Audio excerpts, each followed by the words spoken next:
नमस्कार. आज आपण करूया सूप. बीटरूट आणि गाजराचं सूप करूयात. त्यासाठी एक पॅन ठेवूयात. बटर घालायचं आहे, थोडं तेल घालायचं आहे. एक कांदा घेतलेला आहे, 4-5 लसूण, आलं,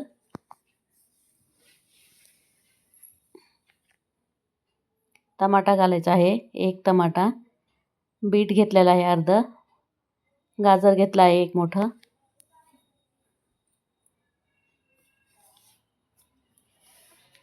त्यात पाणी घालायचं आहे, 2 वाट्या पाणी घातलेलं आहे.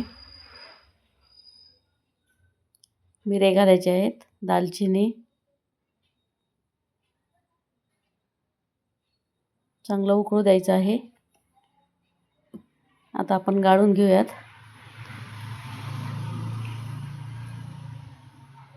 थंड झाले की मिक्सरच्या भांड्यात घालायचं आहे. हे सगळं वाटून घ्यायचं आहे आपल्याला. वाटलेलं आहे. आता परत कढई ठेवूयात. बटर घालूयात.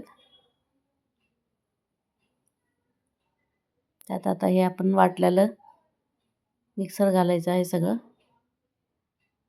जे आपण पाणी उकळलं होतं ते बीट वगैरे घालून तेच आपण घातलेलं आहे. त्यात आता मीठ घालू 2 चमचे.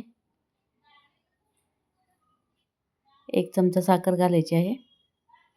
2 चमचे तिखट घालायचं आहे. चांगलं मिक्स करून घ्यायचं आहे. चांगली उकळी काढायची एक.